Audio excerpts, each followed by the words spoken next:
Now, because of There Will Be Blood and The Social Network, we have who we have on the podcast today. So no dilly-dallying. Let's jump right into that intro and get into this episode. Ladies and gentlemen, please welcome to James Cameron.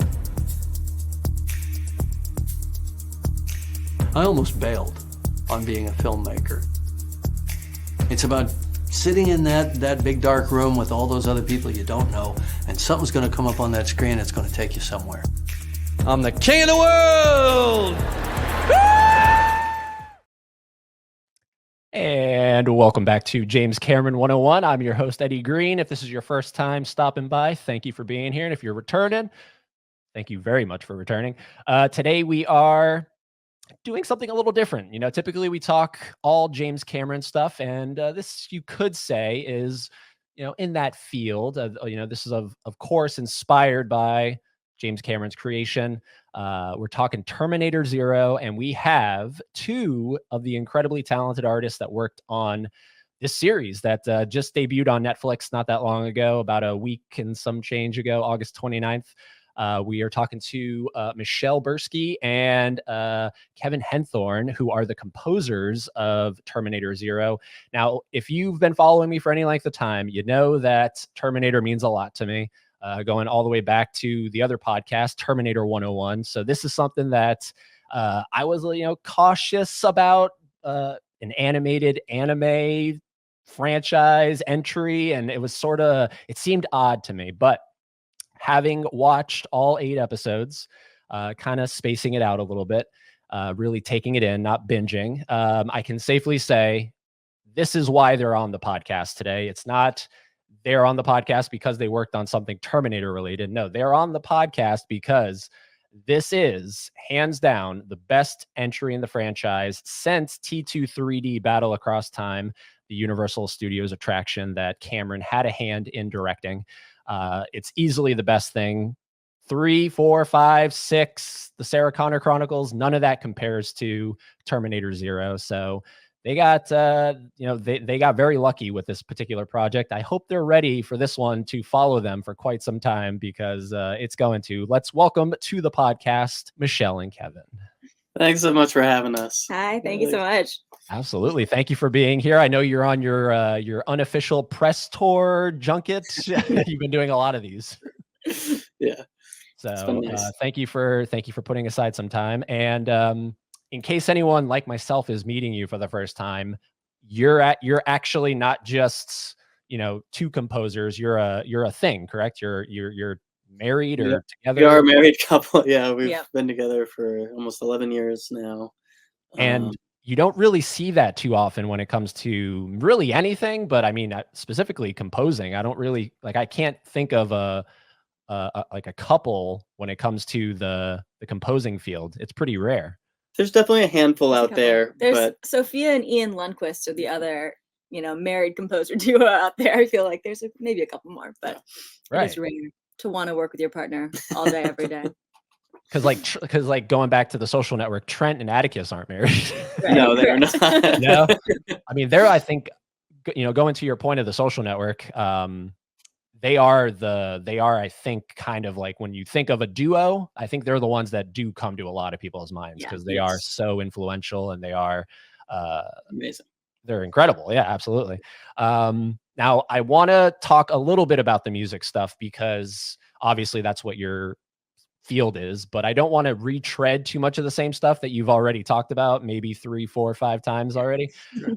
Just in case anyone is, you know, coming over and be like, oh, I already heard that answer. But for all of the listeners of James Cameron 101, how did you come to this particular project? I know you were familiar with Mattson, and just give them the cliff notes, if you will.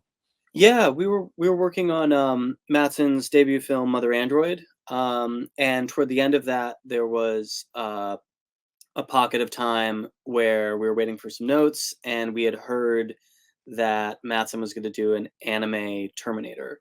So unsolicited, we, in our downtime, wrote a whole like album's worth of demos that we thought Terminator, anime, and Mattson, who we know very well, so we knew his style, what that would sound like. And that is kind of how we got in. He wrote to a lot of the music that we created. A good amount of those demos survived. They changed, they morphed, but they were great jumping off points for the score to come. I was talking to my girlfriend the other day about it. We were in the car listening to the opening track, which I think is what a lot of people will check out, and then they'll go, okay, I want to keep listening to this. And I asked her, I was like, I can understand how someone can write a script. Like, that makes sense to me. I can understand how someone can craft a shot. That makes sense to me. I do not understand how you sit down and you write music. It just makes no sense to me whatsoever. Like, if someone came to me and said, all right, Jurassic Park, don't do, the classic, Yeah. da, da, da, da. Don't do that. Do something else. Yeah. I would go, what? Like, but I mean, when I think of Terminator 1 and 2, I think of dun dun dun dun dun. Yeah. And when I think of Terminator Zero now, I'm sure people will think of other things, but I think it's the do do do do. So how did you get to just that? How did you get to just that? Yeah.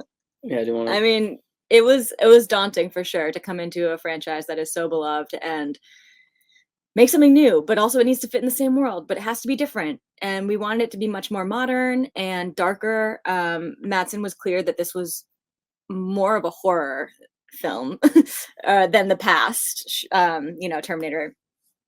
Terminators that have been. So we definitely wanted to lean into this element of existential dread, and we wanted it to feel dark. We wanted to feel modern and cool and like something that we would like to listen to. We both come from like the indie band world. We're very melody focused, so we kind of write the melodies first before anything else. At least I do. He's more of a sound. I like person. Sound stuff too. But yeah. I like it all. So when we came up with that melody line, that was originally not going to be the theme. It was going to be just the scene in episode 1 where Malcolm's on his way to work. And that piece is called It Will Never Be the Same. And we had actually created that as a demo before even reading the script. And Mattson really loved it and was writing to that piece. And eventually that melody found its way into the Terminator theme. Once we realized that like we didn't want to go grand and epic like Brad Fiddel's original scores from T1 and T2. We wanted this to be something else and something darker and more, existential. Yeah, internal, I feel like. Yeah. And I think jumping off of It'll Never Be the Same, that that was inspiration, but the Terminator Zero theme, it's very similar, but it's twisted in a way where it can be sung a little more anthemically.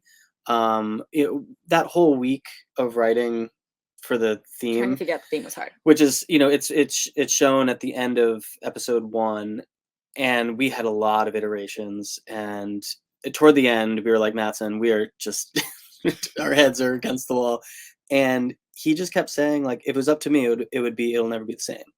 And we were like, okay, that's a little too sleepy, but what if we twist it in a way? And that's kind of how we stumbled on that melody that you were humming. That's a little more anthemic.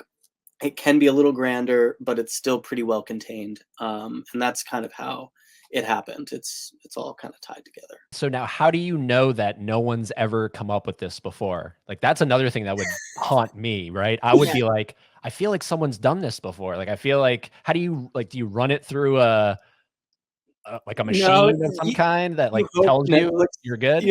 You hope Netflix has like some quality control, but like for us, like, I mean, like we know we did not actively like rip from anything, so you just trust that like, no, this came organically, and you just trust. Yeah, I think that's all you can do. That's what it is. It's just like a gut thing. I mean, sometimes when you're writing something, you're like, this is something else. Like there's something in the back of your head. I think years and years of working in music, we both have a very good library just running in the back of our heads. So like you get that tinge when you're just like, oh, did we rip something? Like, what is this? And when you don't feel it, you're good. And you just have to push it away. Yeah. Look, I mean, hats off. I seriously, like I said, because I'm not a filmmaker, but I can understand. I've held a camera. I understand how that stuff's done, but I don't understand music composing, creation, even, just the class, like doing this. Like, that makes no sense to me. I don't know what it means. Going into the show, I was like, all right, please. Like, I know there's going to be some fan service. That's okay. That's to be expected. I kind of want to hear the dun dun dun dun dun, because I know this is a standalone thing. So I hope the theme as well is also a standalone thing. And it is. And so just kudos to both of you. It's obviously getting universal praise. And I know you were asked, is there a vinyl or some kind of thing coming out about it? And fingers crossed, because I know a lot of people will want that in their collection, myself included. So stemming away from all of this really quickly, what is your fandom when it comes to Terminator? Are you casual fans or are you like hardcore fans? I am a huge fan of T1 and T2. That's kind of where like I've seen those movies so many times at this point. And I've seen T3 and I think Resurrection. But I am more in the classic side, and I wouldn't say I am a crazy fan, but it is very much in the staple of, what I know and love. I'm a Michelle? big fan of T1 and T2 as well. And that's where That's it ends. Have either of you experienced T2 3D when it was around at Universal? No. You never went on it. So it was like a theme park attraction. It was a stunt show, but it also had a 3D film that Cameron helped to direct. And that was the last time he was that hands-on with Terminator. Like, a lot of people like don't think about that. Like, when Dark Fate came out in 2019, everybody that was writing articles about it was like, this is the first time Arnold and Linda have been on screen since T2. And me and like a bunch of other people were like, what about T2 3D? They were together on screen there too. Yeah. So, but now it's gone. It's been removed from all the Universal parks. So, but there are plenty of YouTube videos that still have it. We'll check it out. Yeah, we gotta check it out. I mean, like Brad Fidel came back. He composed. And I've actually had the chance to talk to him on the Terminator 101 podcast. Nice. Cool. Did you ever sit down with Brad Fidel at all for this? No. Yeah. No, you definitely tell the story. We didn't talk to him. We had our team talk to him, his team, because we did use his drum beat, or we recreated his drum beat at the very, very end of, actually the beginning and the end of that cue, Terminator Zero. And that was a request from the director Kudo, who in Japan, he really wanted us to use the drum beat. So we did, but then, that means he gets writer's credit. Yeah, so there had to be some some negotiating with the teams. But we didn't talk to him directly. No. But I hope he likes it. Yeah. He's sort of been dormant for a little bit. The time I talked to him, it was right around the pandemic kind of taking off. And he was working on an audio only musical called Full Circle. Cool. And that's why he was kind of doing interviews and everything. And now he's sort of gone away back to the shadows. And because I've tried to reach out to him for this, and he's not responding. So, but just, I think if you were to listen to it, he would be incredibly pleased. Now, to the flip side, do you know, has Cameron or Galen heard? Have any of them seen the show? I have no idea. I'm not sure. Yeah. You don't know? We were working with Skydance. It was all done by Skydance. So I would assume he would probably watch it at some point. Maybe. But he wasn't really involved at all. Yeah. Maybe this is for Mattson to yeah, exactly. That is a Mattson. That's definitely a Mattson question. Like the first episode, when it ended, have you seen all of it, by the way? Have you seen from start to finish? You know exactly how it goes? Yeah. Okay. And for everyone watching / listening, there might be some spoilers, so make sure you're caught up. We don't want to spoil this for you. It is pretty fresh. But it's that first episode, when it ended, I was like, okay, I think I'm hooked. Let's try the next episode. I think after the end of that second episode, that's when I was like, all right, this feels like it's the best. Let's see if it jumps the shark anywhere. And it didn't. And I think to Mattson's brilliance, the fact that it's a standalone thing, I think, is what makes this the best entry, because you don't rely on Sarah and John Connor over and over and over and over again. I think that's what's been holding everything back for a lot of people. The fact that they just, you make a couple references. I don't think their names are ever mentioned in the series, but there are, mentions to that particular timeline. Thank God there's no Arnold at all in this. Done. We're on different territory. Gosh, Exciting.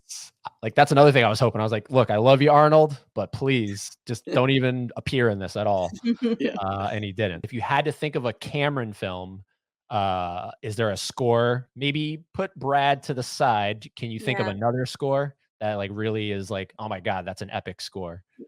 I mean, I think Titanic. James Horner. It is it's just classic. It's such a beautiful score. Do you ever roll your eyes at it at all? Like, oh, here we go with the flute.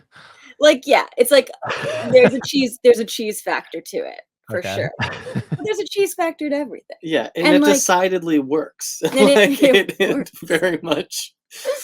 The minute that film starts, it pulls you in somehow. So you know exactly what you're watching. Just by hearing it, eyes closed. Yep. God, I want to rewatch that movie. It's been a while. And for Kevin, is there another Cameron film? Aliens was a big one for me. I love that movie. Yeah, it's a great movie. What is, if you had to look at the whole series and pick an episode that you think truly represents everything that you were creatively going for, is there an episode you can think of right now, or would you have to kind of watch them back again? Or is there one that you're like, this is the one? What do you think? I'll do it's not necessarily what we were going for, but I feel like we were working through the animatics, so every couple months we get a new animatic and we'd score to it. So timing was rough. We kind of knew how everything was going to go, but it wasn't until the third one where I feel like we found our rhythm, and we were like, we know what we're doing here. Like we knew what we were doing on the first two, but for us, we got our workflow really down by the third one. And I think for me that like the opening intro cue called Emergence was the one that for me really was the first time where I like sunk into Terminator's headspace. Like it felt like we were inside the Terminator, and that was really fun to get to score to, and it helped open up a new dynamic for scoring the rest of the series for me. I almost feel like episode 4 might be one of my favorite episodes, and I think mostly because of the last scene, which I don't want to give too much away, but like it is this epic scene, and we get to use sort of the melody line from the Terminator theme, but in a very, very simple, just piano with ambience underneath, and then we bring in the choir while this epic thing is happening, and eventually we have the choir whispering in Latin, which was so ridiculous. But we had them say, like at the very end of that cue, it's called The End of the World, and we had them say like Fatum, which is just fate, right? Yeah, I think it's just fate. I think it's starting with no fate. But so anyway, it was just one of those like moments of like this epic thing happens and there's no dialogue, and you just get to like paint it with the music and reuse your melody in a very different way, and it just felt like such a moment for us. Sorry, our cat is visiting. Oh, you're good. I'm also a cat guy. Oh wow. Beautiful. She's pissed. I actually I put ours away just in case because he likes to hop up and move stuff. So, but were you as surprised as I was that happened as early as it did? I thought that was going to happen much later. I'm so glad it happened when it did. I'm so glad. Okay. We read the scripts beforehand, so we knew it was coming. But it was such a bold choice to have it happen. Yeah. But he kind of wanted it to section off. So like the first 4 and the second 4. Yeah. Yeah. I always think that's such a great strategy in TV writing when you have something crazy happen. Like I think about Succession and that last season of Succession where he dies. One of the main character dies in like 3rd episode or something, and you just don't see it coming. And I love when shows do that. Yeah. Yeah. Go ahead. No, just a super bold choice, and I feel like it throws everybody off, and then you have to recalibrate, and I love that. once the whole thing wrapped up and I was able to kind of digest it, and I think that finale is the only thing that really like confused me, was the whole, and again, spoilers, the only thing that confused me, and I want to get your take on this.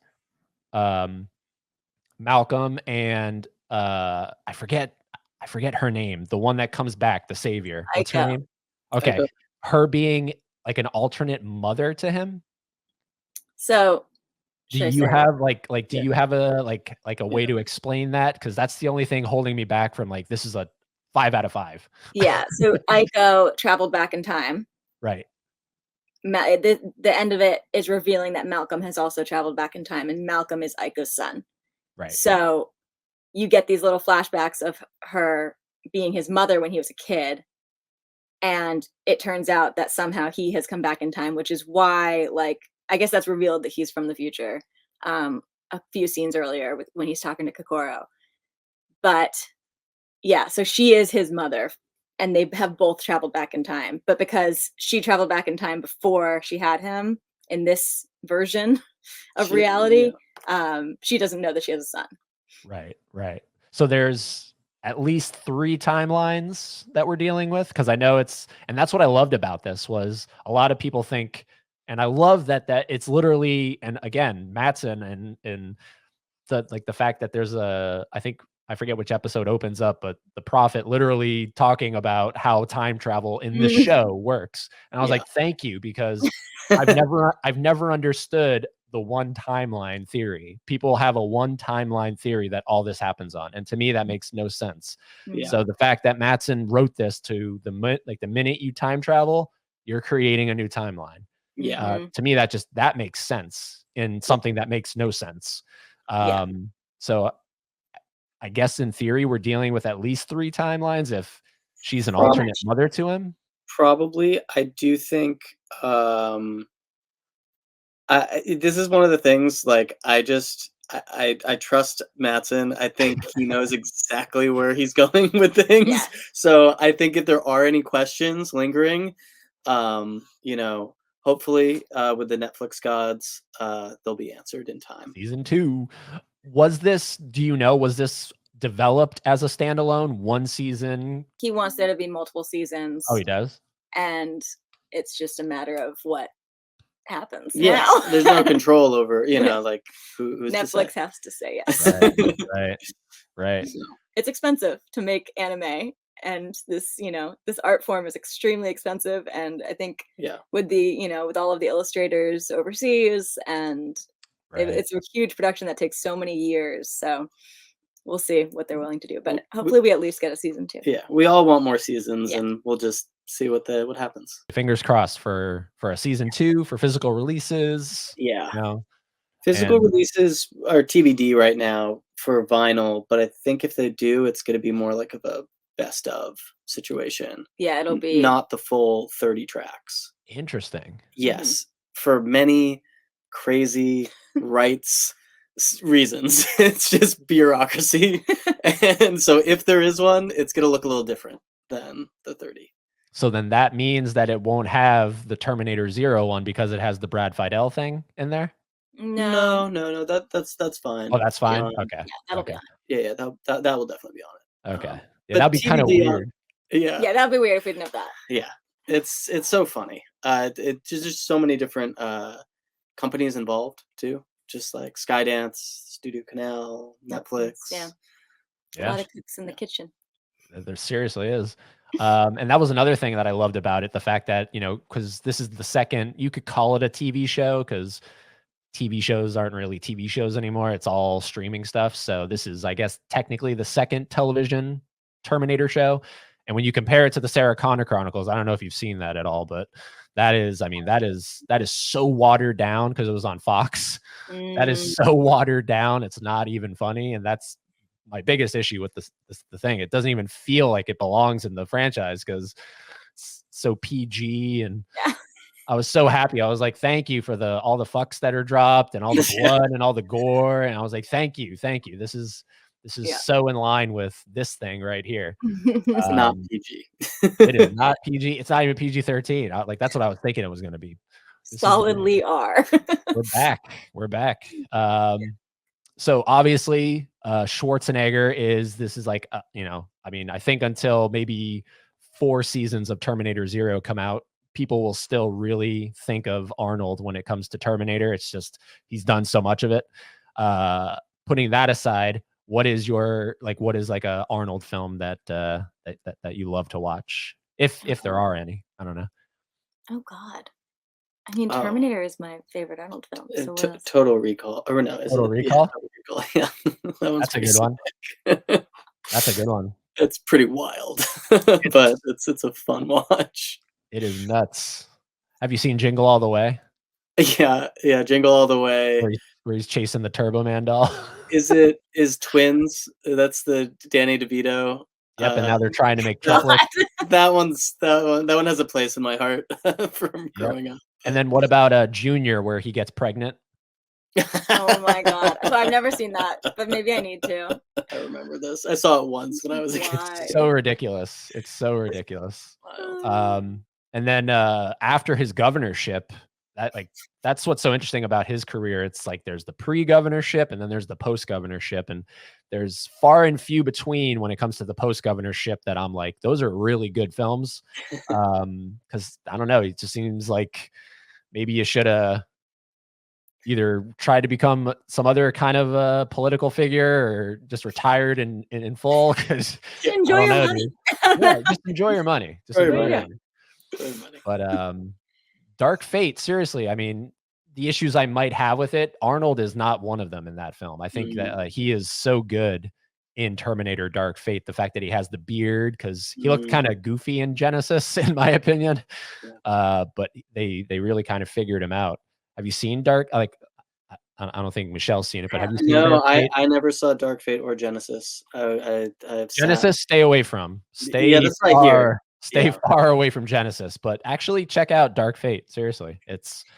I kind of want to watch all of them now, because I do think when we were scoring this, I wanted to sort of just block everything out except for T1 and T2. And now that we're done and there's no influence that can be taken from any of these other films, I think it's time for check them out. Check them out. Except Genesis. Seriously, Genesis is so bad. Like, even everybody that like worked on it is like, what happened? Like, and I think that was like a lot of why Dark Fate happened, because David Ellison, the guy at Skydance, was like, yeah, even I fumbled on that one, so we have to really kind of retry this. Wow. And they kind of succeeded with Dark Fate, and I thought that was going to give us a new trilogy, and it didn't. When I heard Zero was coming out, or at the time it was just an anime Terminator, I was like, oh boy. Mm-hmm. A lot of people thought, oh boy. Yeah, there was a lot of people to win over, but it's been really exciting release so far. It feels like people have been responding well to it. So yeah, it's great reviews. I know Rotten Tomatoes, it's in the high 90s. I mean, amazing. It's definitely getting incredible reviews, and rightfully so. And so if you had to, so let's say 2 weeks from now, you get a call. All right, Terminator 1, it's on. Like, that's the name of season 2. Terminator 1. What are you like? Are you instantly thinking new music, or are you thinking, all right, let's wait and see what is given to us? Or are you going to instantly start doing what you did when you heard about it? Or like, are you going to dive in immediately? I think we'll probably, for the most part, wait for the animatics to come in. I mean, we love to work on stuff on our own too, just like when we have downtime. So who's to say? But there were a few themes that we worked on kind of toward the end of this season where we knew that if we were graced another season, like, oh, we could take these somewhere. So like, I think one great example of that is the track called Choose. And that was played in episode 8. It's a brand new theme that you don't hear at all throughout the whole rest of the show. So it's very much like, oh, we're gonna take this and ride with it more if we get the chance to. And there's a bunch of different cues that we felt like didn't always get their day in the sun or whatever. Like it you get like little bits of them. I think Memories, like that's a Memories Together. Memories It's fun, and Yeah, it's like 55 seconds. Like, I want 3 minutes of that, Yeah. but it depends what scenes you get. You know, if the scene allows for it, it's great. Let's go. There's definitely stuff with Mizaki's character that I want to do more with. There's a whole like reiteration of that we never even got to touch upon yet, just because she's not there yet on her character. So it's exciting to hopefully get more stuff and Yeah. Now, do you recommend for anyone that maybe hasn't seen the show and for some reason is watching this, even though there were spoilers, hopefully they kind of jumped around them. Do you recommend people watch it in the Japanese language or in the English dub language? I know there's a lot of purists out there who just want to listen to it in Japanese and have subtitles, which I totally get. I think it's really worth listening to with the English dub because the voice actors are really great, specifically Rosario Dawson as Yeah. Kokoro.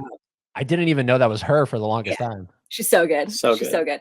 And I think because it is a complicated show and there's a lot going on, it's a lot clearer on your first watch to watch it in English, I personally think. I mean, yeah, when we were scoring to it, we're scoring to all the Japanese subtitles, and then they'd take out the subtitles for the second version, so we would have no idea what they yeah, were sometimes saying. it was just like, all right, we don't know what we're and to hear it back, there had been a couple instances where we'd be like, oh, that's what's going on here, and it helped to have the English. But I don't know, I think both are great, and I think what's great about having both, I mean, I do this a lot with Miyazaki's films where I always watch the original and the dub at some point because they're always worth rewatching, and I think you might get something new from each experience. So I think both have a lot to offer. Yeah, my girlfriend is a huge anime fan. She actually knows Japanese. She speaks it, and anytime we watch any of those shows, she insists, "All right, we're doing Japanese." So for this one, since she's not really into Terminator, but she watched it because I'm into Terminator and it's anime, so it's a win-win kind of thing. For this one, I was like, "Look, I watched all your stuff in Japanese. Can we do this one in English? Because I have a feeling it's gonna be." Like what you said, Michelle, all over the place in terms of time travel. Like, I don't know how much time travel is going on, and I don't want to be reading. And sometimes I miss the words, and then I'm like, what happened? Yeah. So, and she even said it's one of the better English dubs that she's heard in a long time. So Yeah, and I do think, having Mattson be the showrunner, like he wrote it all. So it's also coming from that angle of like, I think Written in it's English first, translated to Japanese, then translated back to English. There's a lot of Yeah. translation stuff. So I think sometimes watching it just the English dub might be in some ways like the clearest. But I don't know. Right. I would love to, because I haven't seen it yet. That's why I asked you if you knew about it. But I would love to see what Cameron thinks of this, because this is so radically different from any of the things that he's vouched for and then said, "Oh, I only did it because Arnold was involved." You know, I would imagine he would walk away from this going, "All right, that was actually very unique," and that was a ballsy choice and it paid off to remove yourself from Sarah and John. Yeah. And I know he's working on apparently a new Terminator script. Oh, cool. So it's maybe he's checking it out, or maybe he's doing what you're doing where you don't want to be influenced. So he's sort of staying away from it and until he's done writing, and then he'll check it out. But hopefully at some point that comes out what he thinks about it, because I know I'm dying to know. I'm sure you're dying. I'm sure Mattson's dying to know. But hopefully it's a positive reaction to it. Now, before I let you go, you are both T1 fans, yes? Yes. All right. So are you ready to be put to the challenge in a quiz? No. But yeah, sure. For fun. All right. So we're going to pull it up here. We'll all be able to see it on the screen here. So there's 10 questions. So we'll take turns between the two of you. And in case you can't see it, I'll read it out here. So for the first question, Michelle, this is yours. Oh no. So this is all Terminator 1 questions. In the opening note, it says the machines rose from the ashes of the blank. What did they rise from? Human rubble, nuclear fire, population, or Los Angeles wasteland? I feel like it has to be nuclear fire.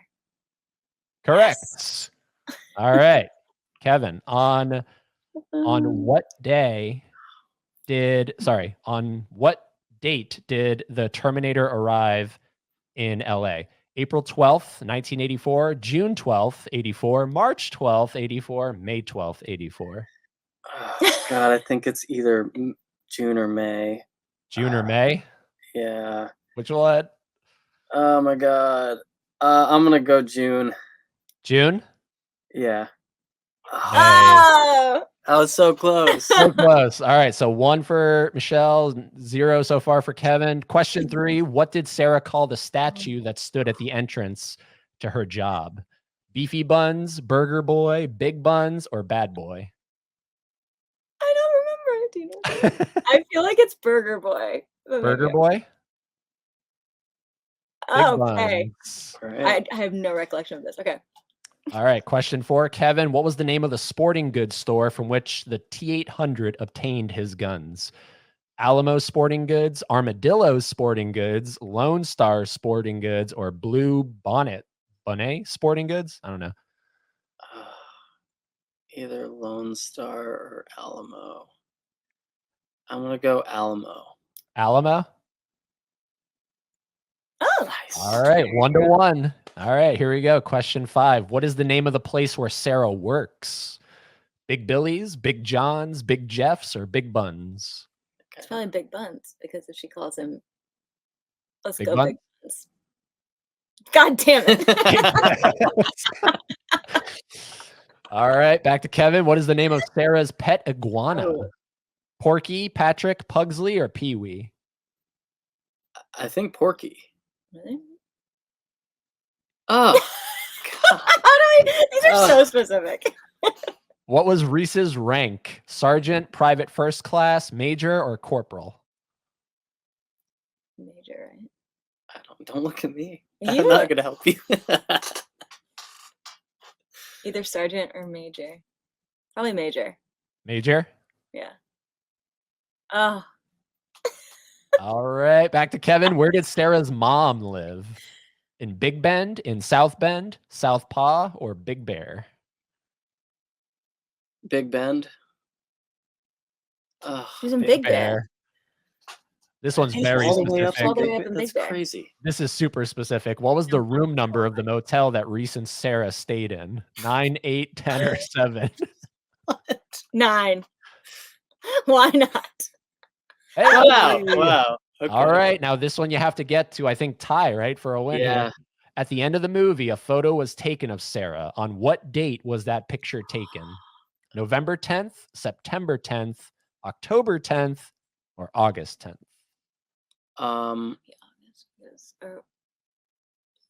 September 10th. September 10th. Final answer? Yeah. November 10th. So with that, Michelle, you are the winner. Wow. Yay! Wow. Wow, a sad winner, but a winner nonetheless. No, those are very specific. Even for someone like me that's seen the movie 1,000 times, I'm like, what was the room number? I don't know. I'm not looking at the. No, thank you seriously for coming on here, putting aside apparently 47 minutes of your time and joining the podcast. Before I let you go, every guest gets this question. What is your all-time favorite James Cameron film? You can only pick one. I would say Terminator 2. Terminator 2. Is that yours? I think Aliens too. Sorry, Aliens. just Aliens. Sorry, Aliens. Aliens. Wow. Yeah, no. Those are the ones I never hear are the Avatar ones. No one ever, I've done 30 plus episodes of this podcast so far. Very few people drop Avatar. How do you feel about Avatar? I'm not the biggest Avatar fan. Yeah, see, not a lot of people are like, eh. It was a cool concept. Yeah, it is what it is. But no, seriously, thank you for coming on. I applaud both of you for the tremendous efforts that you provided to the series. It's taking off, and hopefully, like we discussed, there's a season 2 and maybe a season 3, but of course you don't want it to overstay its welcome. So, but definitely a season 2, and then see where that goes. But thank you for coming on. And like I tell everybody, go watch a Cameron film.